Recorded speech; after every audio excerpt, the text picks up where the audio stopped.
Fatala fatula Samoa Entertainment TV mai pia matala iyo VAIFANUA. Tala tulilo malfaamsinonga o le mata upo tangi taupalo ta fale alilitasi. Ua taati ai nei le faamasinonga o le mata upo le suifaya ina faasanga ile faipule filifilia ua tofia masui pale mia. Ai ua ave le faamuamua po le amana ia le faamsinonga ile talo sanga faapipi ia tu iai ale vaenga fa upo faile HRPP. E au fiai ma le faipule le tumalo faasale le anga o le faipule le tumalo le pama le tumalo faleata. Peta ina polo ia leo o atu o le faipule o faasale le anga na mulau ulu leota sami leota talu olona suafa leisi o lo saini ile talo sanga ala lato vaenga fa upu fai. Ai o ane ana nafi a fio atu ile faamsinonga matau i faamasino Chief Justice Perese ma Justice Clark ile fimana o moli mau. O le fiongal tamai tai lo ia una sa yuni sa polu. Ua tulai mo le na ulu itangi tui loma lan salameko. Matalo sanga ili faamsina mo sintai mietanga iai ile tusi. Ana mulau ulu leota. Aina faate iai fo ile lo ia o tulai mo le HRPP fai malo matu mua Matthew le misio. Ile fatoa avato le tusi ia teia ile fale faamasino. Peta e manatu lo ia o tulai mo le sui pale mia miro lui mamunga Precious Jang. Ai o le fionga unasa mo la meko. O le tusi lea, o lo atangi ai, e na o tala whaalongo o lo avatuai.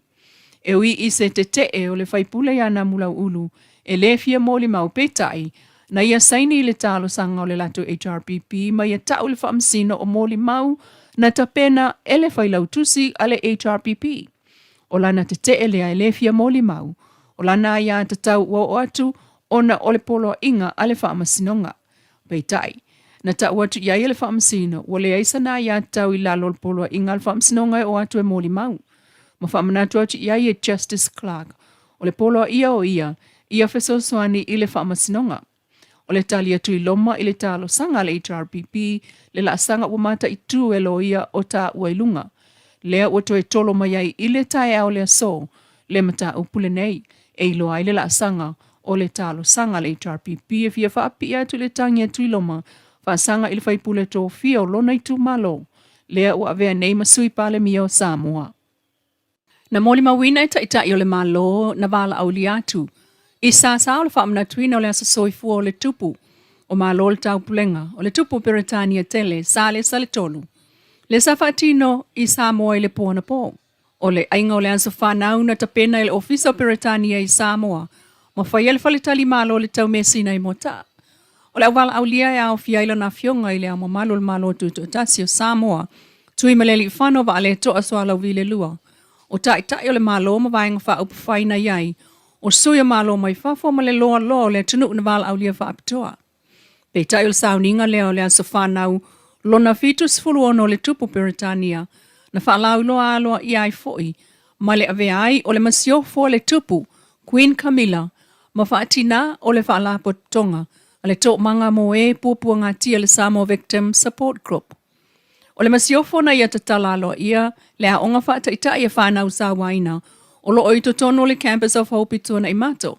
Lea ua whaingo ai fo ile nā onga whaata ita ia Camilla. Talu mai le taimi nā fifio mai ai, le tupu ma le masiofo, i le fono le Jockom lua olua whai Samoa, i le tusainei o le tausanga taluai. O le sauninga na whaamana tuaile asa soifua o le tupu Charles III i Samoa, e le ngata ina toe feilo i aita itai, sui o malo, mai fafo, ma whaaululunga o le malo Samoa ai o se fiafi fia. Mo le to manga moe popua ngātia le SVSG, ina walo ia mai aile a veo le masiofo, ma whaatina po le patron o whanau sawaina Samoa, le olo nono foi neilo toa le Campus of Hope. Inisi o tala wa tau nuu whaatase la valvaya sola nei lea onga sa ili nuu New Zealand i ona VAIFANUA. Ma le fō lau ngā tangata Hawaii i Aotearoa. I lona wa awhai la lau i loa wa so oile lonlangi. I lana fō lau ngā le hoku lea. Ma lana wa asoa tau le hiki ana lia. I moli mau o le fō lau ngā mai Hawaii i New Zealand. Na wheto aila tau ma pe au la ngā o le vasaloloa. Ua o se la asanga na lu i tau i nai lo lato talitonunga. I le mamana o poto whaana mua na whalawane ai. Sa lato whaonga ai ele meni o le paneta o ele. Ai wha leo pia masini whaona ponei mo saonga le mu. I tutonu o le lua vai aso na whalawane ai sa iai aso.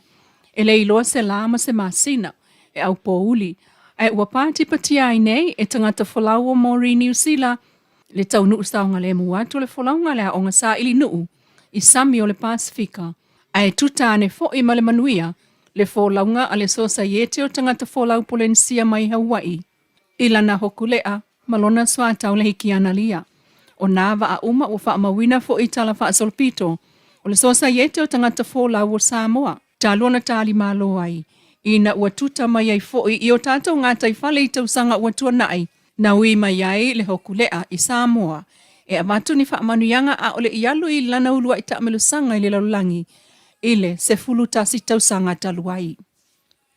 Ai le whailo ingal soi pāle mia toe lupe maui au tele pau muli nuku ane Samoa. Matu stala i nei vai aso na ia sauno ai whaamalo le ngā luenga le au whaasalalau i Samoa ia manino, mataua le venga le whiau i le tunuu mātangi ai le lofa i le tua.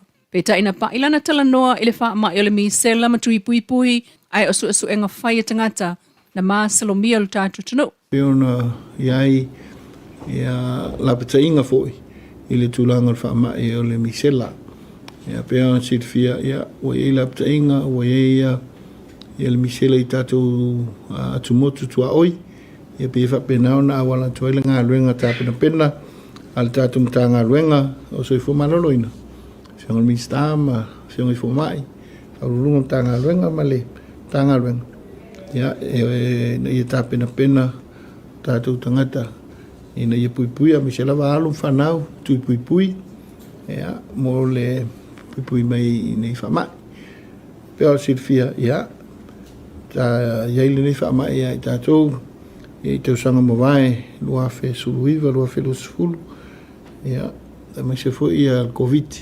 Ia, o leo tātou nofu silfia. Ia, ele whaingofiele o mai o tūlanga whamai. Ala lea tātou se ngā luenga a so tau au. Mta ngā luenga, whaingo mistama, mta ngā luenga, malo. A whai ngā luenga, malo. Mai se, ia, pule malo ali, whai pule o lawai. A whai ngā luenga le tuma le kālisia. Tā ua ro tātou pui pui. Ia, mai wha mai le, whai mai nei. Ia, whai ona lo fia e soifua, me se lawa i uto walo, ma tātou whanau.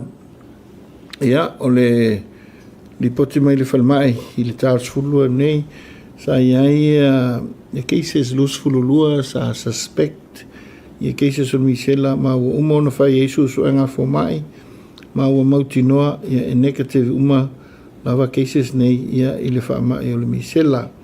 Ia, atono lo wha awala ia le tūlanga iai. Me se foi ia, mana o mea lava, ona whaia tui pui pui. Wana tu foi lua tui pui pui mua. Ia, ma le lua mō tamaiti. O halo ma whanau. Ia, o loo iai. Ia, awa lava le pui pui ngā halo ma whanau. Mō le silafia, atono e taua, mō le silafia, tūlanga lo il tui pui pui o misela o lo iai nei fitu tulpa sene whai tau a whai o alom whanau ua maea o na whai tui pui pui e lua o le misela so fitu tulpa sene no inga lo iai are lusu fitu pa sene le nā e te tau o na whatino e lua tui pui pui e te tau o na atoa le MMR tasi e whatino le sfulu masina le matua o halum whanau, sulu masina o tasi tau sanga. Ia ma le MMR lua e whatino i le se fulu lima masina no inga. Ia tau sanga ia masina e tolu tu e whailo le MMR no lua no inga. Ia e au lava o na whatino ia tui pui pui. A lusu fitu pasene ia whaisi tele o le nā numela. O nei o tu walu ma tātou whanau.